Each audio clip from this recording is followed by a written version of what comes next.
Welcome back. Well, analysts have suggested recently that if Joe Biden wins the election, tech tensions with China will remain higher than ever, with China being a dangerous threat to our nation. Washington continues now to target Chinese tech companies, different ones like TikTok, of course, we've seen, since Chinese tech companies have the power to harvest American users' data and then hand it over to Beijing. The president has been very forceful, trying to cut all ties with companies like that. If you recall, just back in August, the president banned U.S. transactions with Chinese tech firm Tencent and also ByteDance. Now, if Biden's elected, we can only expect him to complicate the economic ties between the U.S. and China. I'm not saying that. Experts have said that. This would also place our nation at a higher risk from infiltration from the Chinese government. So I wanted to get somebody that knows a lot about the connection between us and China and what's happened over the last few decades and what's happening right now. So joining me, he's a campaign worker for the Reagan-Bush campaign for years, served on the staff of the Office of the President, a former NSC Director for Policy Development and International Economic Affairs, and also the author of a book. Take a look. America's #1 adversary and what we must do about it now. Please welcome to the show, Richard Levine. Richard, thank you so much for joining us. How are you, sir? Thank you, sir. I'm well. So that title says it all right there. President Trump has been talking about it since he took office. He's really ramped up his push to get this new trade deal going on with China. We haven't heard much about it since COVID broke out, of course. It was going to be a, I think, 3-phase deal. He signed phase 1 earlier this year, then COVID started, and we haven't heard much about it.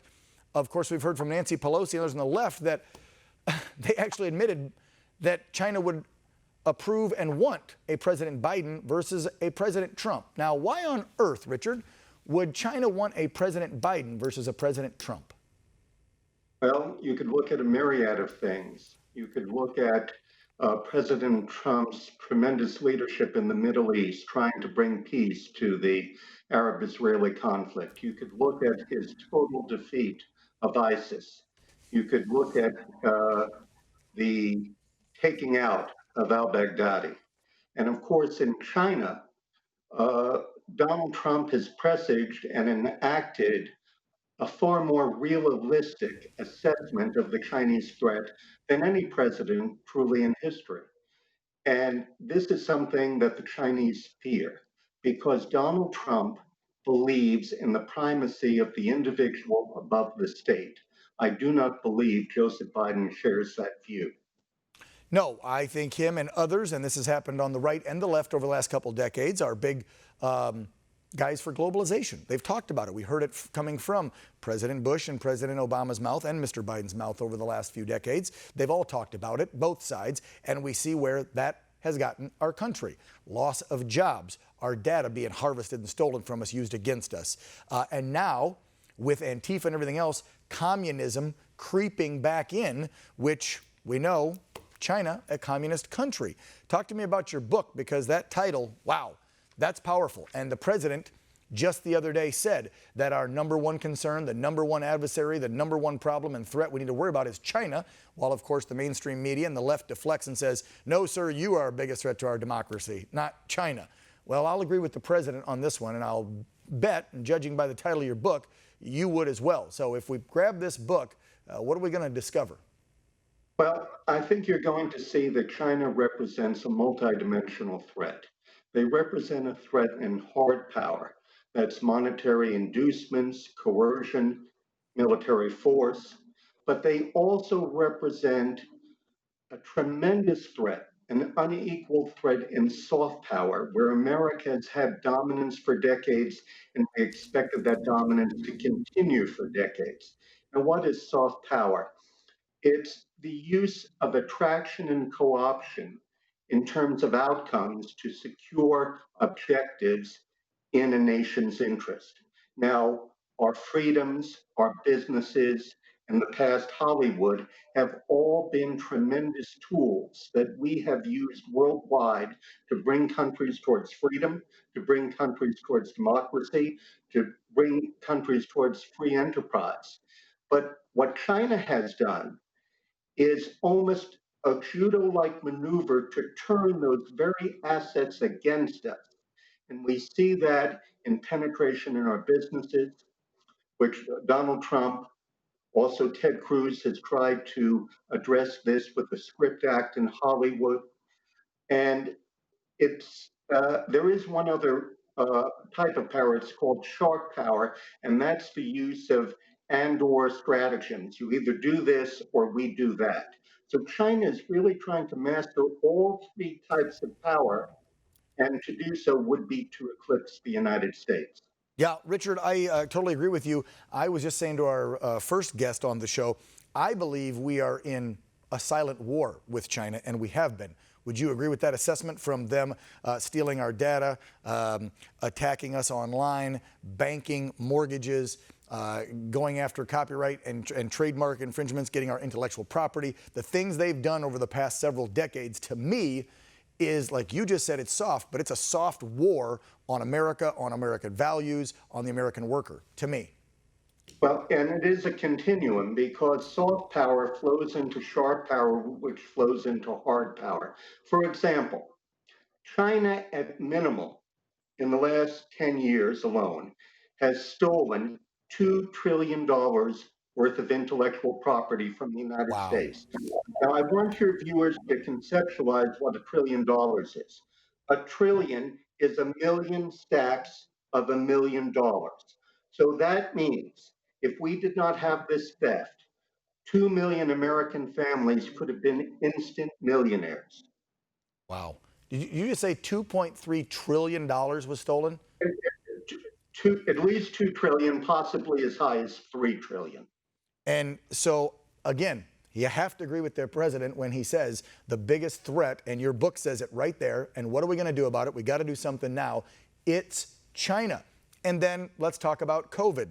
I know you're typically focusing on China and the economics of it, but you are encompassing all, watching what's happening with that country, and what I would say is a soft takeover of our country, pushing communism is.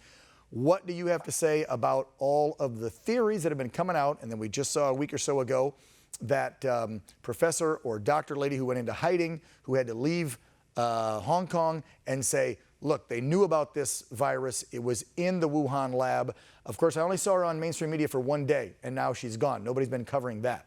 So this is a subject that you've looked into, the state of China. What do you think about the whole COVID release versus COVID was from a bat at a market? Well, let's talk about this. China is a country of 1.4 billion individuals. If this were truly a novel virus, one would expect weeks of undetected spread.